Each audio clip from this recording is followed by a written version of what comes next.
Good morning, students. Let's study today English Supplementary Reader, Class 12th, Lesson 1, the third level, writers Jack Finney. Presented by SK Jain, PGT English, JNV Katni.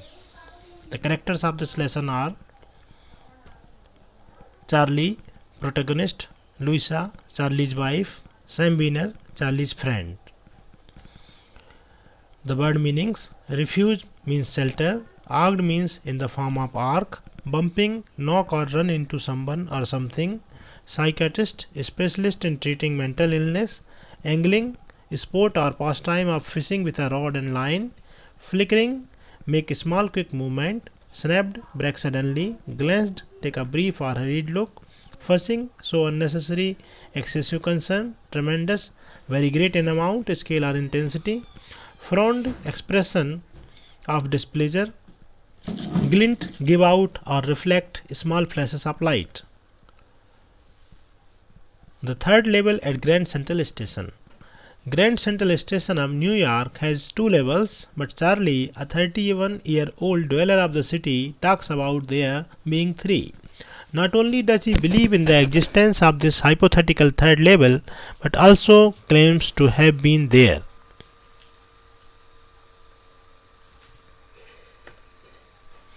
Charlie tells Sam about it. Charlie begins the story by telling us he knows there is a third level to the Grand Central Station, even though the presidents of the major railroads would tell us otherwise.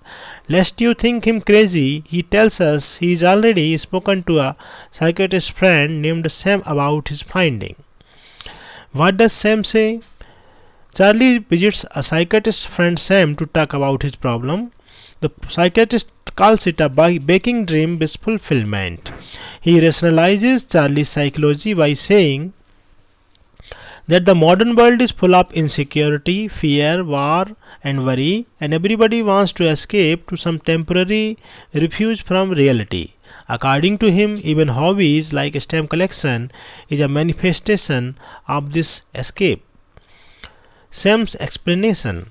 Sam says that Charlie is simply unhappy and looking for an escape from reality.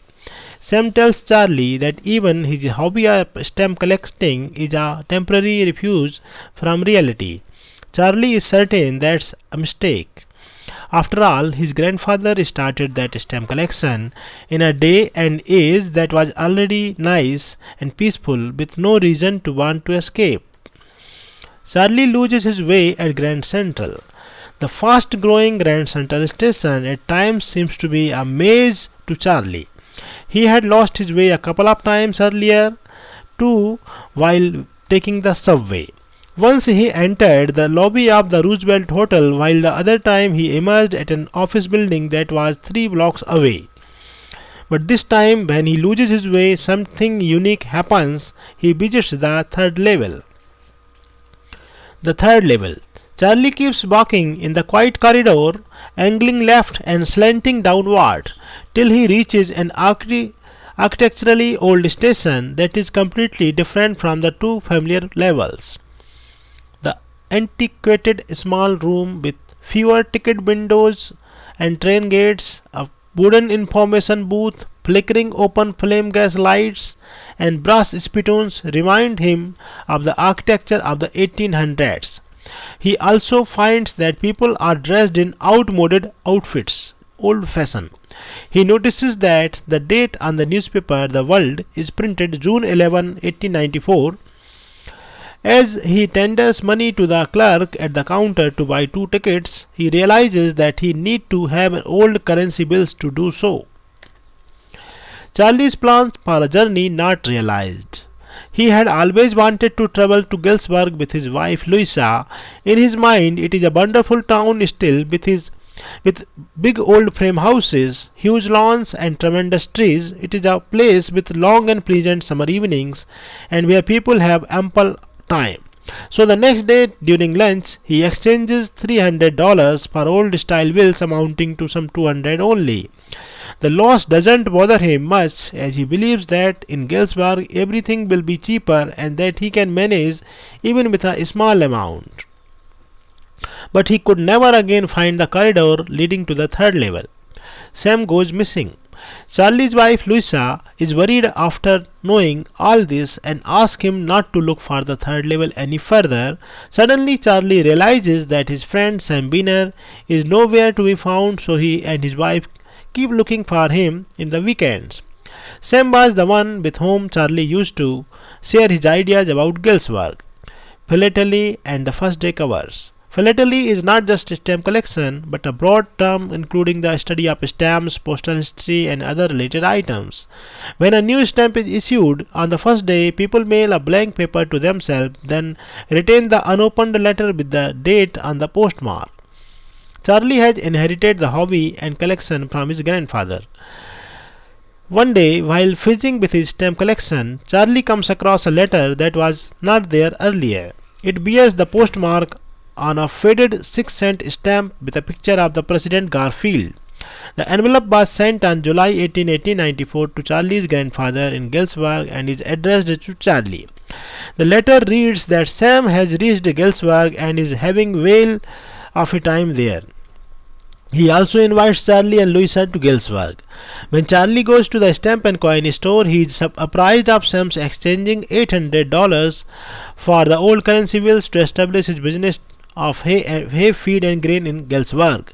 The letter was written by Sam Beaner, who was Charlie's psychiatrist. Now let's see some question and answers. Question 1. How did Charlie reach the third level of Grand Central Station? How was it different from the other levels? Answer. One day Charlie was working late in the office but was keen to get back home to his wife Louisa.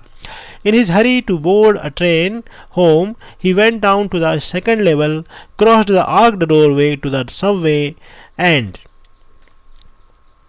lost his way. He felt the Grand Central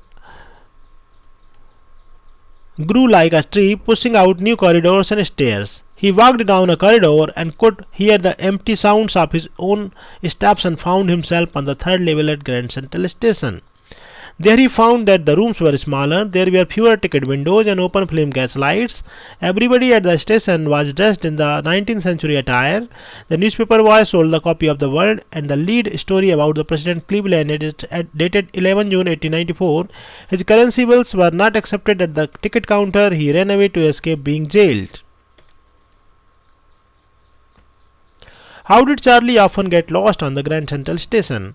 Charlie, a 31-year-old having worked late one night, entered Grand Central Station from Vanderbilt Avenue with the aim of boarding train home. As the station was large, consisting of various corridors and two levels catering for various trains, he lost his way.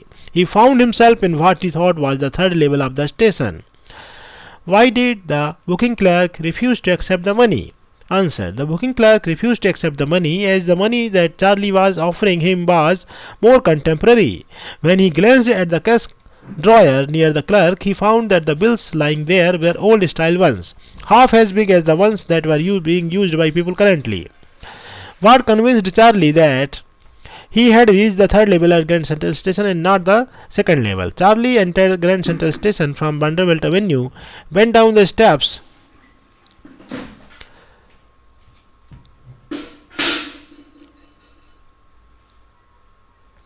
to the first level. After this, he walked down some stairs to what he thought was the third level as he could hear a hollow roar which indicated space and the sound of people talking.